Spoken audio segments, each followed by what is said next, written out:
बच्चों, चलिए देखते हैं ये प्रश्न।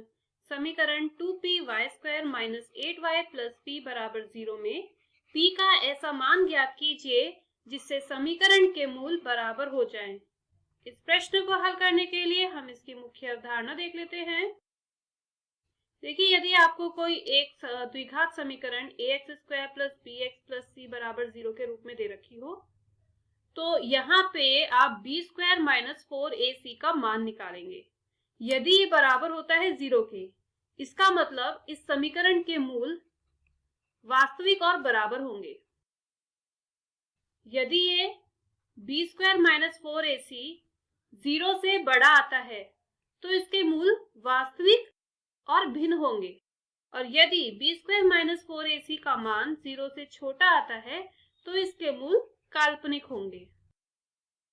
तो यहाँ पे बात की गई है कि मूल बराबर है, उसके लिए हमें p का मान बताना है।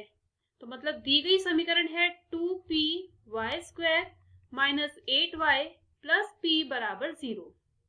यदि इस समीकरण से हम इसको तुलना करते हैं तो a का मान है 2p, b का मान है -8, c का मान है प्लस p। अब हम निकालेंगे b² माइनस 4ac का मान, जो कि बराबर आना चाहिए 0 के। b का वर्ग मतलब -8 का वर्ग माइनस 4 गुना a का मान है 2p और c का मान है p, और ये बराबर होगा 0 के।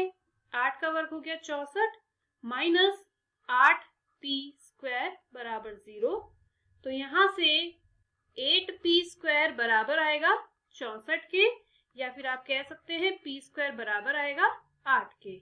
ठीक है, तो यहाँ से आपको p का क्या मान मिलेगा?